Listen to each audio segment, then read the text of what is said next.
Hello friends, എല്ലാവർക്കും ടെക്കൽ മലയാളത്തിലേക്ക് ഒരിക്കൽ കൂടി സ്വാഗതം. ഈ ഒരു വീഡിയോയിലൂടെ നമ്മൾ നോക്കാൻ പോകുന്നത് ഇപ്പോൾ നിലവിൽ എല്ലാവർക്കും നടന്നുകൊണ്ടിരിക്കുന്ന ഒരു പ്രശ്നത്തെക്കുറിച്ചാണ്. നമുക്കെല്ലാവർക്കും അറിയാം, നമുക്കിപ്പോൾ ഇൻസ്റ്റാഗ്രാമോ ഫേസ്ബുക്കോ വാട്സപ്പോ ഒന്നും ആക്സസ് ചെയ്യാനായിട്ട് സാധിക്കുന്നില്ല. ഇപ്പോൾ നമുക്ക് ഫേസ്ബുക്ക് വഴിയോ അല്ലെങ്കിൽ വാട്സപ്പ് വഴിയോ ആർക്കെങ്കിലും മെസ്സേജ് അയക്കാനായിട്ട് നോക്കുന്ന സമയത്ത് നമുക്ക് കണക്ഷൻ എന്ന് കാണിക്കുന്നുണ്ട്. അല്ലാണ്ട് നമുക്ക് ആർക്കും മെസ്സേജ് അയക്കാനോ അല്ലെങ്കിൽ മെസ്സേജ് ഇങ്ങോട്ട് വരികയോ ഒന്നും ചെയ്യുന്നില്ല.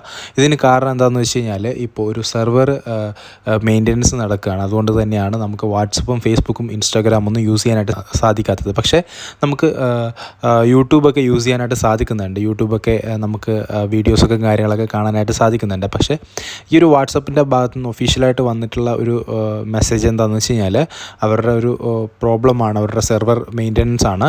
അപ്പോൾ ഉടനടി തന്നെ ആ ഒരു മെയിൻ്റനൻസ് അവർ ശരിയാക്കിയിട്ട് നമുക്കൊരു അപ്ഡേറ്റ് തരും. ആ ഒരു അപ്ഡേറ്റ് വഴി നമുക്ക് ഈ ഒരു പ്രോബ്ലം ഫിക്സ് ആവുമെന്നാണ് ഇവർ പറഞ്ഞിരിക്കുന്നത്. ഇപ്പോൾ ലോകത്തുള്ള പല രാജ്യങ്ങളിലുള്ള ആൾക്കാർക്കും കിട്ടുന്നില്ല, ഇന്ത്യയിൽ മാത്രമല്ല.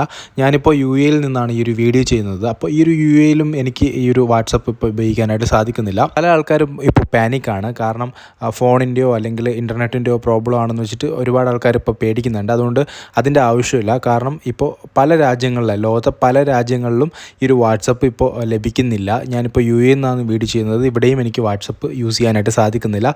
ഇപ്പോൾ തന്നെ ലക്ഷക്കണക്കിന് കംപ്ലൈൻറ്റുകൾ വാട്സപ്പിനും അതുപോലെ തന്നെ ഫേസ്ബുക്കിനും എത്തിയിട്ടുണ്ട്. അതുകൊണ്ട് തന്നെ ഉടനടി തന്നെ അവർ ഈ ഒരു സെർവർ മെയിൻ്റനൻസ് പ്രോബ്ലം റെഡിയാക്കുമെന്ന് തന്നെ നമുക്ക് വിശ്വസിക്കാം.